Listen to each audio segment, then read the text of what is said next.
I know you guys are girl dads, but like, what is that? What has that been like? Raising girls. Dude, incredible, man.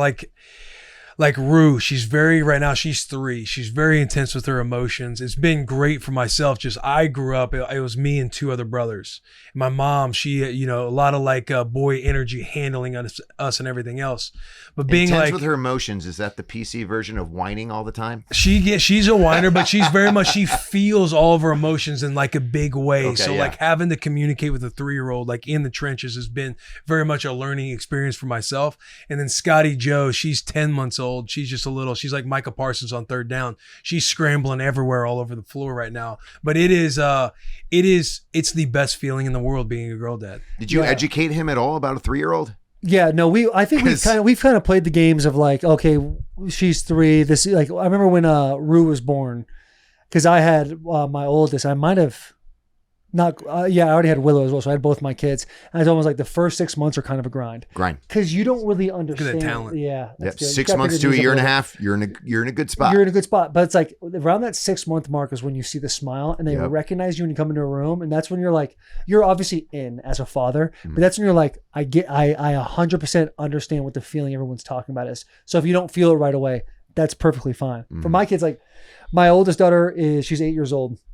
And she just recently got a book. She was at this like fair just at a park a week ago. And there was a girl who was 9 years old that was selling a book that she wrote herself. And what? Yeah, how cool is that? So my daughter buys the book. Where do you live?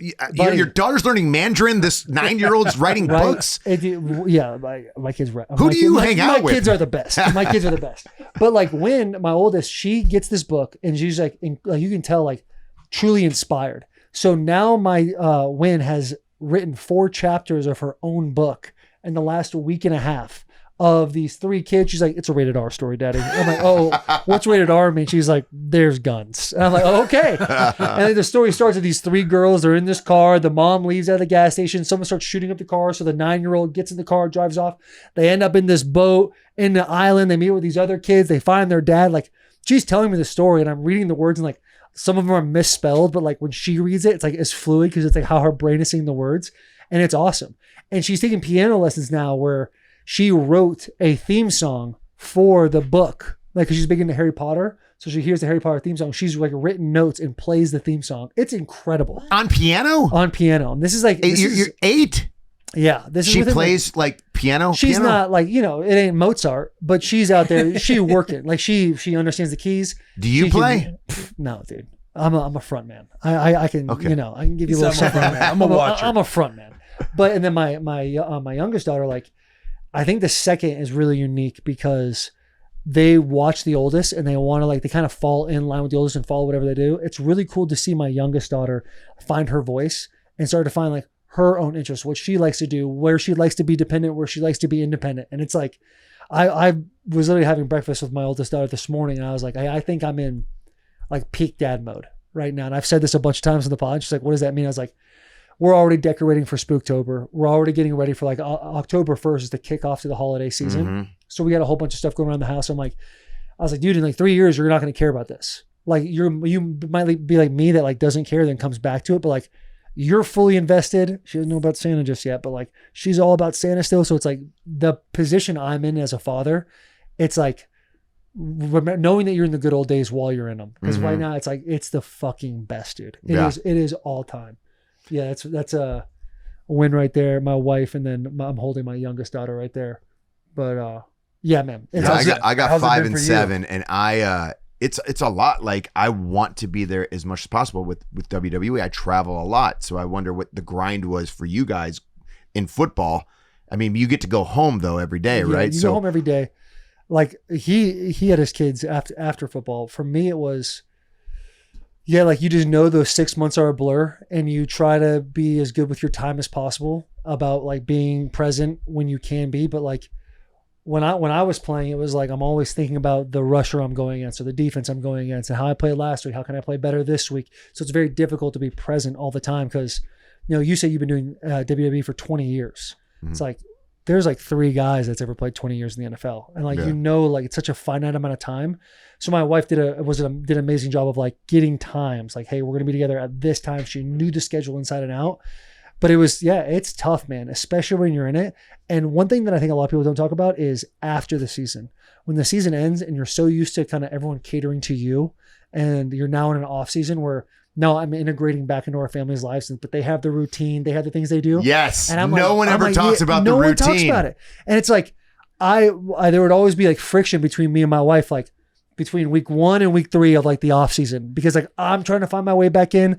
They're very comfortable about like seeing me rarely, but like, and so like I kind of bulldoze my way into it. And so that's a very difficult time to like get into it. Once you get into February, March, April, it's like, okay, everything's smooth sailing, but it's a grind. I mean, you understand. Yeah. I mean, I know exactly what you're talking about. Like every week it's that though. Like, it's like I leave for a day or 2 and then I come back and then I'm like, let's go. And it's like, we have a routine here. Yeah. Like this is our routine. This is what we do. And I come in and I just ruin that routine. Right. And kids need routines. Right. They need their, so you don't want to ruin that, but also you want to make sure that like, I try to create moments, like capture moments. Like yesterday we went to like a water park and we were there for 6 hours. And I thought this was really cool. I got home and I wanted to watch football, right? Yeah. Sat down. I was like, my kid comes up and he goes, you want to play? And one of my rules is if my kid asks me if I want to play, yes, is always the answer. Yes, I want to play, because they're not going to ask that when they're 12 or 13. Man. They're going to be like, I don't want to hang out. Maybe they'll have conversations You're with me. going to ask to play. Exactly. Like, oh. So I'm like, how many more of those do you want to play? They always want to wrestle me.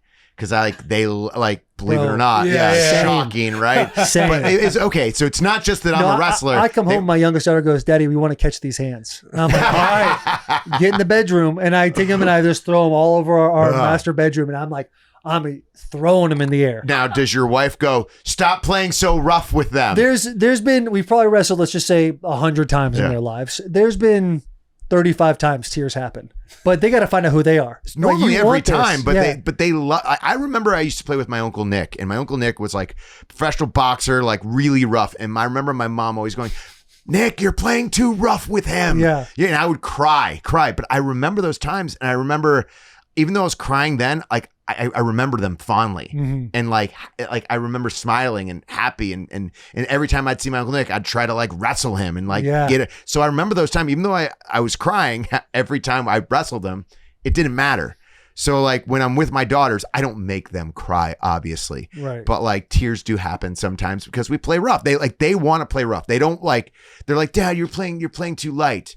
Throw me. And it's like, all right, there you go. There's your throw. Yeah. Dude, start crying. Like, hey, you wanted this. Spin me by my legs. Yeah. And my wife's like, you're going to pull her legs off. Yeah, and I'm like, it's I promise they're not. They can handle they're good. They're Dude, kids. I talk about the ultimate gaslight on my oldest. We were in Canada and like I was tossing her, and like 2 or 3 tosses, she got hurt. And it was like a lot of tears. And I'm like, honey, like you want to play like this. I'm playing. She's like, you're going too hard. So I would take my 5-year-old and I would just throw her to the headboard, like a bunch of pillows, like get into it. She'd love it. And then my oldest, I'd pick her up high in the air and I'd start to throw her down and I'd catch her and gently put her on the bed. She's like, no, that's not rough enough and stuff. But I did that for like 2-3 different wrestling sessions to the point where she's like screaming at me. She's like, that's enough. Like, you need to be rougher. And I'm like, all right, well, let's find out who we are then. Let's find out. Oh, you want it then? Let's do this. Oh, you're crying. Man. This is what you wanted. Yeah. But it is like, I have no idea what it's like to have a 9-year-old, but I'm figuring out what it's like to have an 8-year-old, and I've had a 5-year-old, and like, it's the best. Yeah, it is the best. It truly is. And like, I always teach them the first thing that if they say we win wrestle, I always like lock up. Yeah. It's like, and I taught them how to lock up, but then I also go, all right, now choke me. Like you have to choke me out. Like, and it's not like, but it's like, I want them to learn if someone's picking on them and someone's I want them to be able to choke a person out. Yeah. Cause it's not, you're not punching, you're not hurting yourself. You literally, you duck under and you boom, put it on. Are they doing any martial arts or anything like that? Yeah. So I was watching like a podcast and I heard Dana White say something about jujitsu. I know exactly the one you're talking about. And so he was like, a little girl can take down a 300-pound man.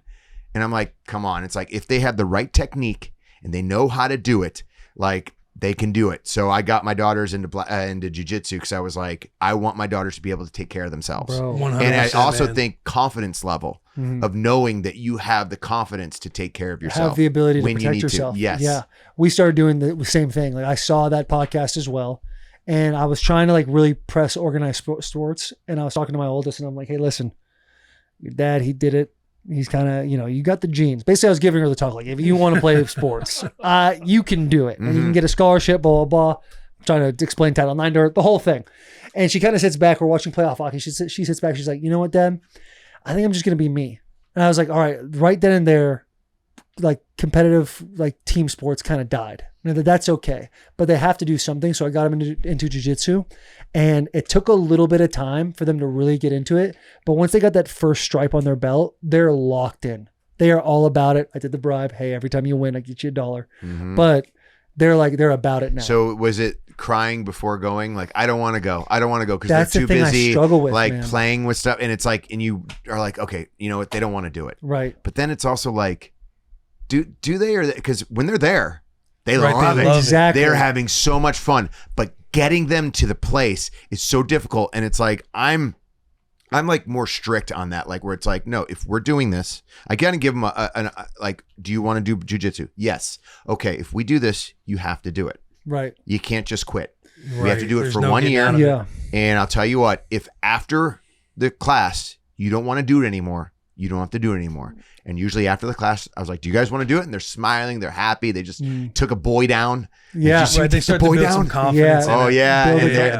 they're like, do you want to do it tomorrow? Yes. Right. Yes. And then the same thing happens. I don't want to go. I don't want to go. We're going. And if I'll tell you what, if afterwards you don't want to do it, we don't have to do it. Right. And it's always the same It's thing. always yes after. I always struggle with that.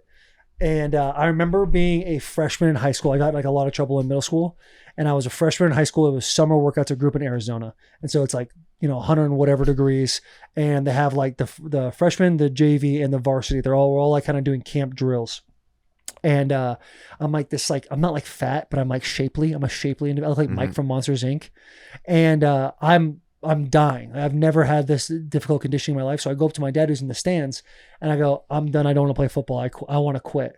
And my dad gets up and he's like, all right, you want to quit? Go talk to the guy in the visor. And the visor was a guy named Chad DeGrenier, who was the head coach of the varsity team. And my dad says, he goes, sits in the car and he's just waits for 2 more hours. I come back in and he just sits there. He goes, buddy, I just want you to know what it's like on the other side. Like if you're going to do something, you have to do it.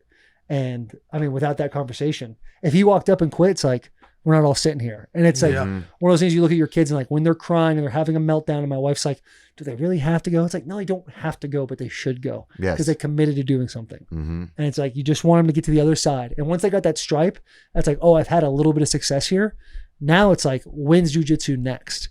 And that's when it's like getting fun in that regard too. Yeah, it's like gymnastics now too. Like gymnastics and jiu-jitsu is what they've been into. I got them into soccer. I try to get them into every sport just to see what connects and what clicks. Right. And so far, though, the gymnastics and jiu-jitsu has been the two that they have taken to. Yeah, I'm with you guys. It's like if you're going to commit to something, and then if they're having like if Rue's having a breakdown about something, it's more of just like, hey, this is what we do. You said you wanted to do this. Give her the whole Compton speech, like you're a Compton, like this is how we show up, this is how we're going to do things. If at the end of it, you don't want to do it or you want to quit after said season, like she's not old enough to be in seasons. But if at the end of the day, you don't want to do it, we don't have to do it anymore. But if you said you're going to do this, like this is how we show up, this is what we do. Because I agree. I feel like a lot of the times they just might be doing something in the moment.